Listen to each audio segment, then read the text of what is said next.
पहले तो न्यूजीलैंड के खिलाफ पाकिस्तान की बहुत बड़ी जीत से पॉइंट्स टेबल में आया बड़ा बदलाव, सेमीफाइनल की बदली तस्वीर। तो उसके बाद ऑस्ट्रेलिया की उस जीत से पॉइंट्स टेबल में आया भूचाल। जी हां, इंग्लैंड के खिलाफ ऑस्ट्रेलिया की जीत ने सब कुछ बदल कर रख दिया।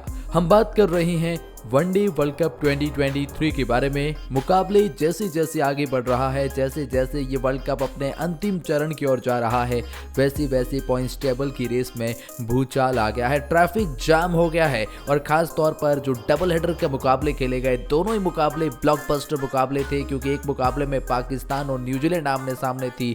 मस्ट विन पाकिस्तान के लिए था। डीएलएस मेथड से पाकिस्तान उस मुकाबले को जीत जाता है। तो उसके बाद एक और बड़ा मुकाबला ऑस्ट्रेलिया बनाम इंग्लैंड का खेला गया। इंग्लैंड का वही कि वो तो पहले से ही बाहर थे, लेकिन ऑस्ट्रेलिया की इस जीत ने पॉइंट्स टेबल में बड़ा भूचाल खड़ा कर दिया है। सेमीफाइनल की 3 टीमें तय हो चुकी है।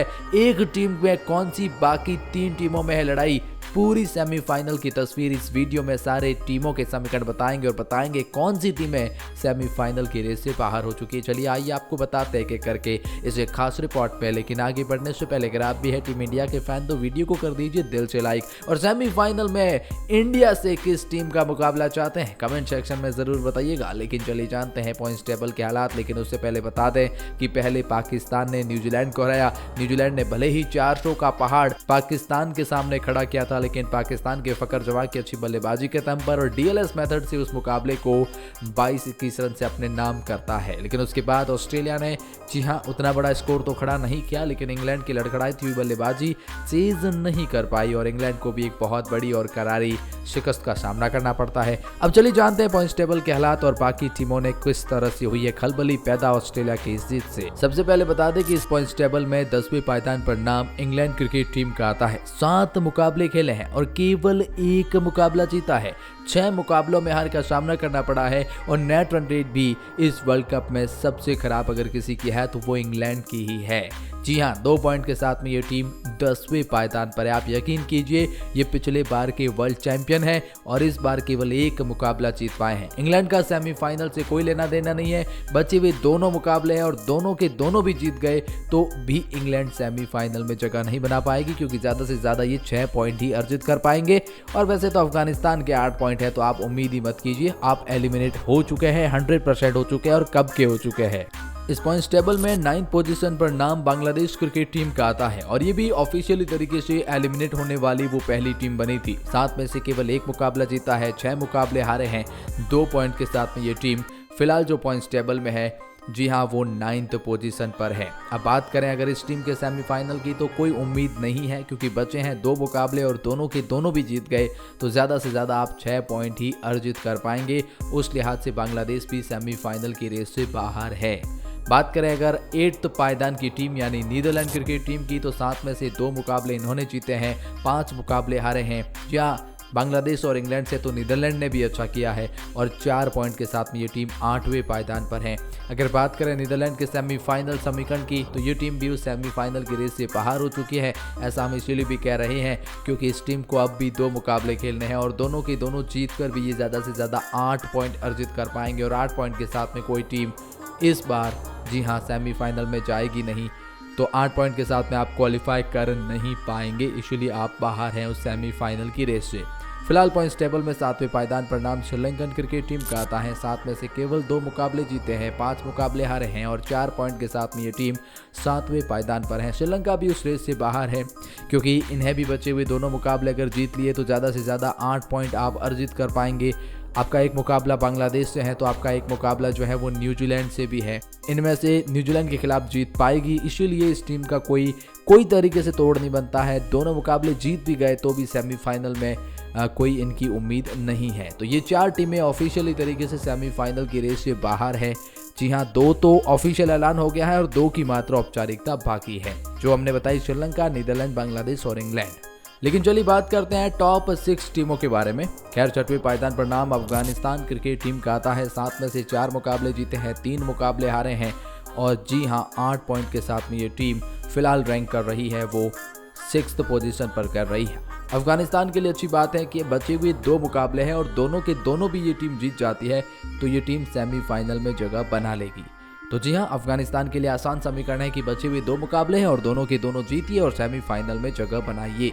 लेकिन सवाल तो ये उठता है ना कि अफगानिस्तान क्या बचे हुए दोनों के दोनों जीत पाएगा, क्योंकि उनके दोनों मुकाबले, जो एक मुकाबला है वो ऑस्ट्रेलिया के खिलाफ है, एक मुकाबला है साउथ अफ्रीका के खिलाफ है।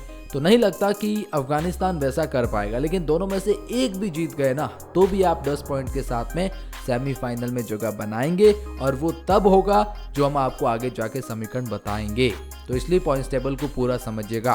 फिलहाल अफगानिस्तान के समीकरण यही है कि 2 जीते तो किसी भी बिना दूसरी टीम के ऊपर डिपेंड हुए जाएंगे, 1 जीतेंगे तो आपको दूसरी टीमों के ऊपर डिपेंड होना पड़ेगा, और अगर दोनों ही हार गए तो सेमीफाइनल से बाहर है। लेकिन बात करते हैं इस पॉइंट्स टेबल के 5वें पायदान की, तो पाकिस्तान ने जैसे ही न्यूजीलैंड को हराया है, पाकिस्तान पॉइंट्स टेबल में 5वें पायदान पर आ गया है, और अब पाकिस्तान के लिए बहुत ही आसान समीकरण बन रहे हैं। जी हाँ, पाकिस्तान के लिए आसान समीकरण हम इसलिए भी कह रहे हैं क्योंकि पाकिस्तान का बचा है एक मुकाबला, और वो इंग्लैंड के खिलाफ खेलना है, और इंग्लैंड के खिलाफ इसलिए भी खेलना है क्योंकि इंग्लैंड चारों खाने चित हो गए और उनका अंतिम मुकाबला पाकिस्तान से है।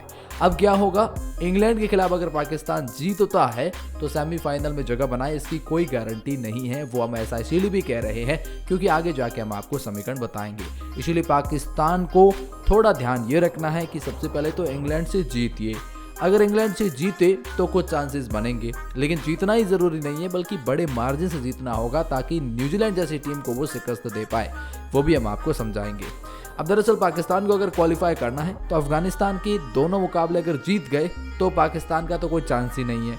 अफगानिस्तान 2 में से 1 हार गया तो पाकिस्तान के चांसेस बन जाएंगे। इसलिए पाकिस्तान चाहेगा अफगानिस्तान के एक मुकाबले में हार, लेकिन पाकिस्तान ये भी चाहेगा कि न्यूजीलैंड भी अपना अंतिम मुकाबला हार जाए, जो कि पॉइंट्स टेबल में फिलहाल 4थे पायदान पर है। इनका अंतिम मुकाबला श्रीलंका के खिलाफ है। हारने के तो चांसेस बहुत ही कम नजर आते हैं क्योंकि न्यूजीलैंड श्रीलंका के खिलाफ तो जीत ही जाएगा। इतना अच्छा परफॉर्मेंस किया है न्यूजीलैंड ने, पाकिस्तान से भले ही हारे हो और पिछले 4 मुकाबले भले ही हारे हो, लेकिन अच्छा परफॉर्मेंस किया है। फिलहाल 8 में से 4 मुकाबले जीतकर 4 मुकाबले हारकर 8 पॉइंट के साथ में 4थे पायदान पर रैंक कर रही है। और ऑफिशियली तरीके से अगर देखा जाए तो इनको क्वालिफाई करने के लिए बचा हुआ अंतिम मुकाबला जीतना जरूरी है। इनके लिए एडवांस इस बात का है कि पाकिस्तान से इनकी नेट रन रेट काफ़ी अच्छी है, इसीलिए केवल जीते और थोड़ा मार्जिन भी देखेंगे तो थोड़ा अच्छा करें तो आपके लिए अच्छा रहेगा। फिलहाल पॉइंट्स टेबल में तीसरे पायदान की बात करते हैं तो नाम ऑस्ट्रेलियन क्रिकेट टीम का आता है। 7 में से 5 मुकाबले जीते हैं और 10 पॉइंट के साथ में ये टीम तीसरे पायदान पर रैंक कर रही है। दरअसल ऑस्ट्रेलिया के समीकरण को समझते हैं तो ऑस्ट्रेलिया को अब भी 2 मुकाबले खेलने हैं, और ऑस्ट्रेलिया के लिए समीकरण ये बनते हैं कि इन दोनों में से केवल एक भी मुकाबला जीत गए तो सेमीफाइनल में जगह बनाएंगे। और ऑस्ट्रेलिया के दोनों मुकाबले एक तो अफगानिस्तान के खिलाफ है, एक है बांग्लादेश के खिलाफ। फिलहाल पॉइंट्स टेबल में 2 टीमें क्वालिफाई कर चुकी है। साउथ अफ्रीका ऑफिशियली तरीके से ऐलान हो चुका है और क्वालिफाई करने वाली ये दूसरी टीम बनी है और पॉइंट्स टेबल में फिलहाल दूसरे पायदान पर है। 7 में से 6 मुकाबले जीते हैं, 1 मुकाबला हारा है और 12 पॉइंट के साथ में और प्लस 2.290 की नेट रन रेट जो इंडिया से काफ़ी बेटर है, उसकी वजह से साउथ अफ्रीका यहाँ क्वालिफाई कर चुका है। अंतिम 2 मुकाबले बचे हैं, इंडिया से मुकाबला बचा है और एक और मुकाबला है अफगानिस्तान से। हार भी गए दोनों ही मुकाबले, कोई फर्क इन्हें पड़ेगा नहीं, क्वालिफाई ये कर चुके हैं। हाँ, रैंकिंग में फर्क पड़ेगा। और फिलहाल इंडिया पहले पायदान पर है, 7 में से 7 जीत चुका है, 14 पॉइंट इनके पास में, प्लस 2.102 की नेट रन रेट है। अब इंडियन क्रिकेट टीम और साउथ अफ्रीका का खेला जाने वाला वो मुकाबला तय करेगा कि इंडिया किस पोजीशन के साथ में करेगा। अगर मुकाबला साउथ अफ्रीका के खिलाफ इंडिया जीत जाता है तो मेजर चांसेस यही है कि इंडिया पहले पायदान पर खत्म करेगा, और अगर ऐसा होता है तो चौथे पायदान की टीम या तो न्यूजीलैंड बनेगी या पाकिस्तान बनेगी या अफगानिस्तान बनेगी। इनसे टीम इंडिया का सामना होगा। देखने वाली बात है वहां कौन सा रैंक करता है। बाकी साउथ अफ्रीका और ऑस्ट्रेलिया का एक और सेमीफाइनल बनने के चांसेस ज्यादा है, लेकिन आप क्या सोचते हैं?